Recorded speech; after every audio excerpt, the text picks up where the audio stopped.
Hey guys, I hope that everybody is having an absolutely wonderful day. Welcome back to the channel. If you have not already subscribed, we are going to be doing these Victoria 3 Dev Diary reads every single week up until release. So if that sounds like something you guys would like to read through with me, go ahead and make sure you subscribe and leave a like if you are appreciating me reading these Dev Diaries. Check the link. There's going to be a link in the description for the playlist for the Dev Diaries. If you have not caught up as to this point, it's going to be linked below. So today on the 10th of June 2021, we are going over Dev Diary 3 buildings. Hello again, it's Thursday again, and that means it is time to talk about buildings.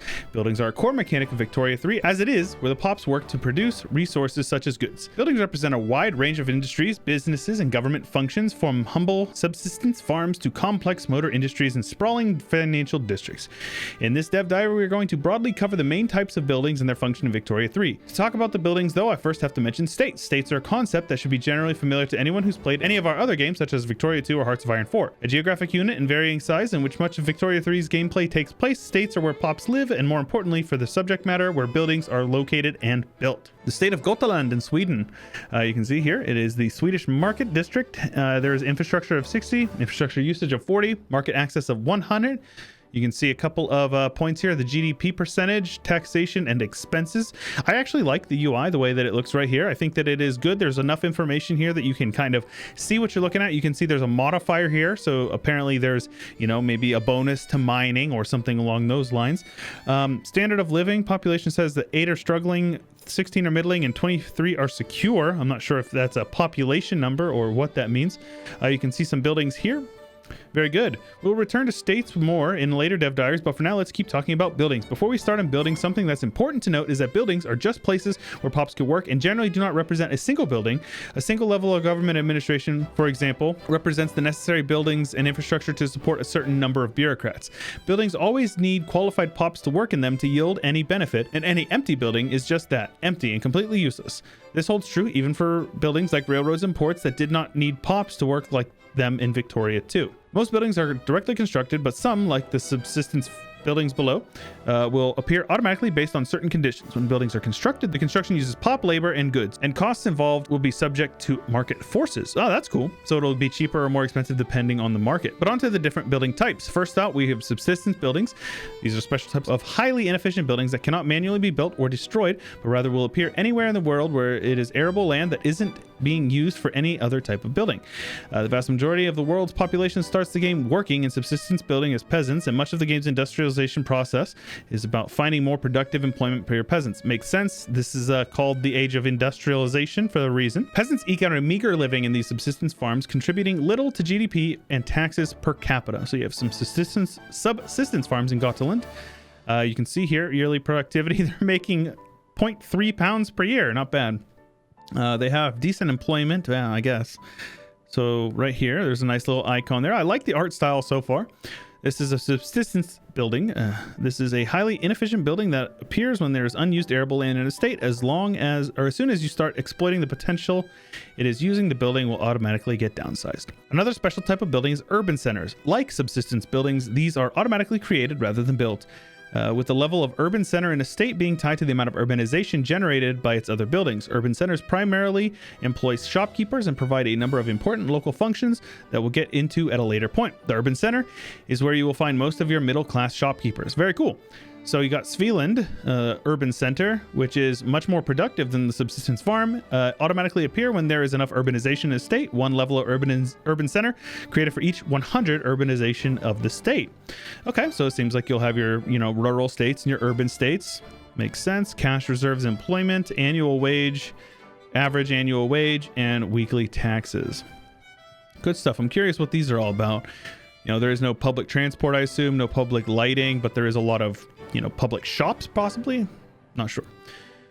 Next up, we will have government buildings. These are buildings that will be fully funded by the state, i.e. you, and provide crucial civil services required for the smooth running of a Victorian nation.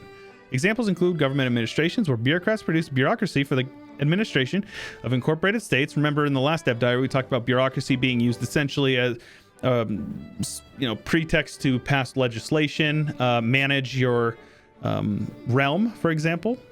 For administrations to incorporate states, funding of institutions, universities where academics provide innovation for technological progression. Bureaucrats working government administrations to build bureaucracy, the lifeblood of the government. So here you can see a government administration that has been constructed manually.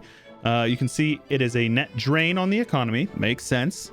Government is a public works, so it is funded by the people.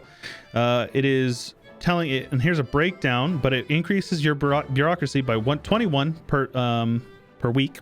So that's pretty good. The counterparts to government buildings in private industries. Right, that's what I was just mentioning. The vast majority of buildings in Victoria 3 fall under this category, which includes a broad range of industries such as non-subsistence farms, plantations, mines, and factories. Unlike government buildings, private industries are not owned by the state, but rather by pops such as capitalists and aristocrats. That's the same in Victoria 2, who reap the benefits they bring in and pay wages to other pops working there. That's why in Victoria 2 it's often a good idea to not tax the rich, because the rich then reinvest their money. It's kind of a trickle down economics, if you will, in Victoria 2 works quite well.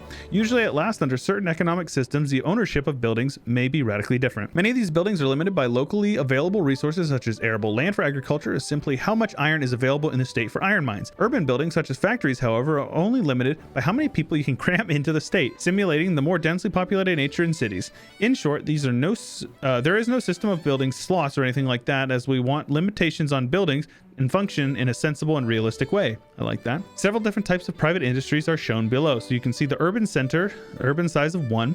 So it looks like a furniture building, a fishing port, maybe a lumber mill, a mine, a farm, maybe like a livestock farm, unused arable land of 26. So looks like you can fit up to 26. Finally, there are development buildings. These are often, but not always, government buildings that distinguish themselves by providing vital state-level functions. A couple examples are barracks that recruit and train soldiers from the local population, and railways that provide the infrastructure other buildings need to bring their goods to the market. That is really good. I like that. Kind of like in EU4, where you build a building and it gives you manpower, but it takes up a building slot. So you kind of have to choose, do I want this state here to be, for economic growth, or do we want it to be a recruiting center for soldiers? So that makes sense, and it adds to a little bit of balance of the game. From right to left, you have the barracks, port, naval bases, and railways. Very good. To finish up this dev diary, I want to mention that building up your country is meant to be more of a hands-on experience in Victoria 3, as it is absolutely core to the society building aspect of the game and forms a major part of the game's core loop. This naturally also means that we need to give the player the necessary tools to manage their buildings in a large empire, which will likely involve some more forms of autonomous building construction. Yes, please, Macro Builder. Please, Macro Builder. The EU4 Macro Builder has been one of my favorite additions in the entirety of any video game ever. Though we have not nailed down exactly what form that will take and whether it will involve more direct decision making on the part of the investor class. Ultimately, though, we want the player, not the AI, to be the one primarily in charge of the development of their own country. Well, there you have it. There's a lot here, such as production methods, that will receive further explanation in the many more dev diaries we have planned. So be sure to tune in next week as I talk about goods. Awesome. So that is it for today. A lot of really interesting stuff, buildings. So it looks like there's more.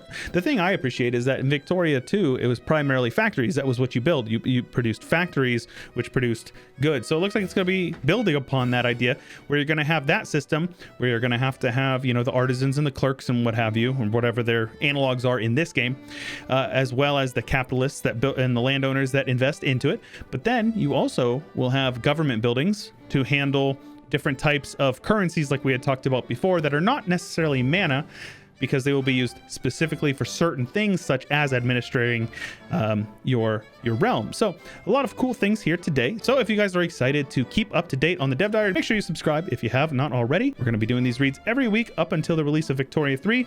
So if you guys enjoyed, please do make sure you show your support, leave a like, subscribe, all that fun stuff. If you'd like to support me, I do have a Patreon linked in the description below, as well as some merch. Also, my Discord is linked below with my Twitter, any of those interesting social media links you might be looking for. But that's all I got for you for today. This is Chewyshoot, and I'll catch you guys later.